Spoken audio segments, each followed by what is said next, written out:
You know, you hope that people enjoy what you do, and when they don't, it's always a drag. And then when you get harpooned, it's like, really?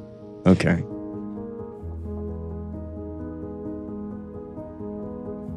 I left home when I was 17, 18. I drove from Toronto, Canada to Los Angeles when I was 20, and moved out of my home when I was 18. So the beginning, you know, I could take care of myself as a teenager. When I moved to the States, I had some family, and I had a lot of rejection. I didn't. I was just wanted to do it. You know, I was very self-motivated. When I was in school, I was taking acting classes at night. I was going to summer stock theater. I was doing community theater. You know, I was enjoying it, but it was a kind of, I don't want to use the word calling. I don't know if it was destiny. It's just what I wanted to do. Yeah, still enjoying it and still working, I call it.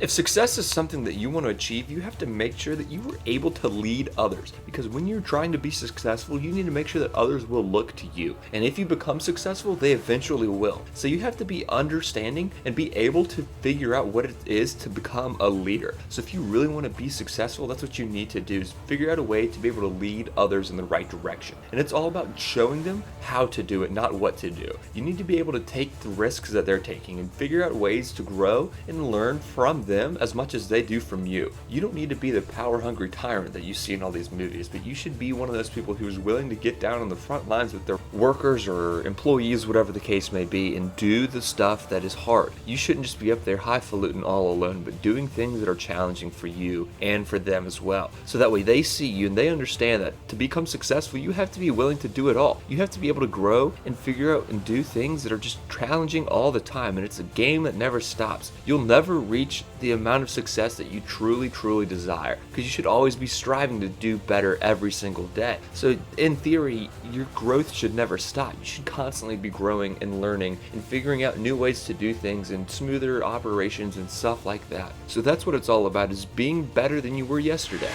Certainly, yeah. In order to play the position, or any position, there are certainly inherent techniques. Footwork, posture, balance, transition of weight and momentum, you know, your grip on the ball, placement of eyes, follow through. I think what I can discern is that there's an expectation for a social hero. I don't know if the sport itself is something that procures social heroes. There are people who play the game who have philanthropic interests, but I don't know if just because I want to play football, I have to be a hero to a kid. You know what I mean? If you're a priest, you know, that's an inherent expectation. In football, there isn't. But it seems that American culture wants anybody who achieves a kind of public celebrity aspect to have an expectation of a role model aspect, I guess. Everyone came together very quickly. There was a real affinity and an enjoyment from each other in terms of company. Everyone got along, just lots of jokes, and a real common interest to make the script better, to do what it took to make a scene work, and a real collaboration and give and take.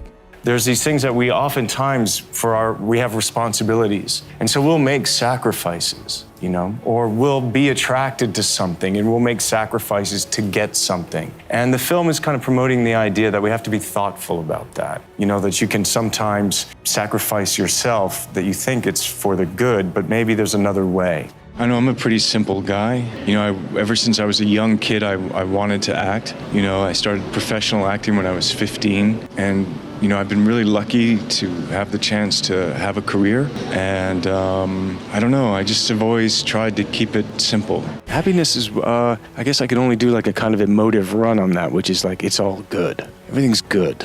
You're feeling good, you're doing something that makes you feel good, you're working with people, loving with people. Yeah, just it's all good. You know, I think that's part of the collaboration. You know, it's like, I have to understand what you're thinking and feeling. You know, if you're acting in the piece, if you're the production designer, you know, it's this collaboration of ideas. And as long as you know that I'm always right. Thank you all so much for watching this video. If you haven't already, please go ahead and like the video. Subscribe to the channel if you're new, and let us know what you thought down in the comment section below.